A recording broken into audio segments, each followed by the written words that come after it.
C'est le parti LR qui ouvre le bal. Son président, Éric Ciotti, assure au gouvernement du soutien des Républicains pour une opération Wambushu ardemment réclamée par les élus de Mayotte, notamment Mansour Kamardine, face à une situation migratoire qu'il qualifie de hors de contrôle. Éric Ciotti souhaite que le gouvernement apporte des réponses solides.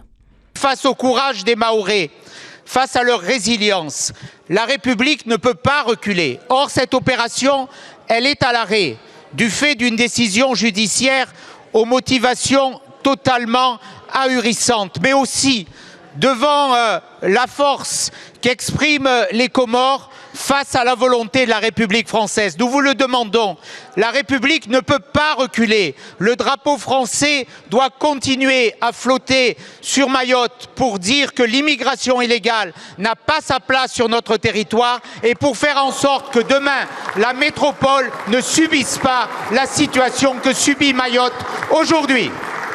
Gérald Darmanin rappelle la mobilisation de moyens sans précédent pour Mayotte. Le ministre de l'Intérieur assure que la République ne reculera pas. Nous laisserons les gendarmes mobiles et les policiers autant de temps qu'il le faudra à Mayotte pour que nous puissions atteindre les objectifs de cette opération de reprise, parce que nous travaillons à 3 objectifs essentiels.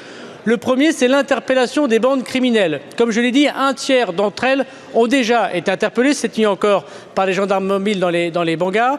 Et nous allons pouvoir traduire devant les services de M. le garde des Sceaux des profils déjà judiciarisés et pour certains d'entre eux, déjà au moment où nous parlons depuis 15 jours, sous les barreaux. Cette opération est en train d'être réussie du point de vue de la délinquance. Il y a eu une décision de justice négative et il y a eu une centaine de décisions de justice administrative et judiciaire positives pour l'action du préfet de Mayotte qui fait un travail formidable et je voudrais ici remercier. Nous avons fait appel. Demain, nous aurons à la Cour d'appel de Saint-Denis la réponse. Et puis troisièmement, la lutte contre l'immigration irrégulière. Sri Lanka, Madagascar, Afrique des Grands Lacs, cela refonctionne. Nous travaillons, comme l'a dit la ministre des Affaires étrangères, avec les Comores. Lors de son intervention, la députée Estelle Youssoufa insiste sur l'aspect diplomatique. Une question adressée à la ministre des Affaires étrangères. Madame la ministre, nous n'avons pas entendu un seul mot du Quai d'Orsay sur cette crise diplomatique grave. Pas un mot sur cette ingérence manifeste dans nos affaires intérieures. Quand admettrez-vous enfin l'inefficacité de 40 ans de coopération avec Moroni? Le nain diplomatique comorien vous a-t-il mis en échec? Quelle crédibilité pour la stratégie indo-pacifique si la France n'arrive pas à défendre son territoire face aux Comores? Quelles sanctions prendrez-vous contre les Comores qui déstabilisent Mayotte? Catherine Colonna défend sa politique, conforter la place de Mayotte dans la République. L'accord de 2019 que vous évoquez et que mon ministère a négocié avec ce pays permet ainsi d'opérer davantage de reconduite que vers tous les autres pays du monde. Et nous travaillons sans relâche pour que ceci se poursuive. Le plan de développement de 2019 est un plan pluriannuel. Il est en cours d'exécution. Centré sur la santé et sur la formation, il permet de lutter contre les causes profondes des migrations. De plus, nous cofinançons une action de coopération avec la garde-côte comorienne qui dissuade de nombreux départs et permet ainsi de mieux protéger Mayotte de l'immigration clandestine. Une réponse qui ne convainc ni la députée de Mayotte, ni le Rassemblement national qui demande plus de fermeté de la part de la France. Quand les Comores voisines refusent d'appliquer le droit international en reprenant leurs ressortissants, c'est évidemment sur la voie ferme de la 7e puissance mondiale face à un pays de 800 000 habitants que les Mahorais comptent, et non sur les propos de votre ministre des Affaires étrangères évoquant il y a quelques semaines encore une coopération étroite. Quand les Mahorais constatent quotidiennement qu'ils n'ont quasiment aucun droit de plus que les étrangers souvent clandestins, ils regrettent amèrement que les lois de la République ne soient pas plus favorables à ceux qui possèdent la nationalité française.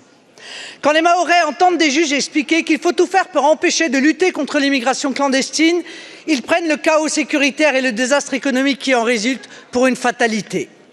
Or, comme je le dis à tous les Français, je dis aux Mahorais, il n'y a pas de fatalité, mais bien des choix politiques.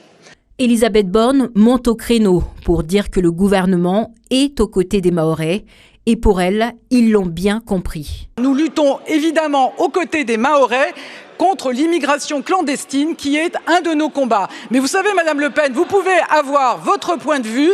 La manifestation qui s'est tenue la semaine dernière avec plus de 1000 Mahorais en soutien à l'opération engagée par le gouvernement est la preuve que, sur place, les Mahorais l'ont bien compris, nous sommes à leur côté. Je vous remercie. Seule députée de gauche à prendre la parole, Emeline Kabidi, députée de La Réunion.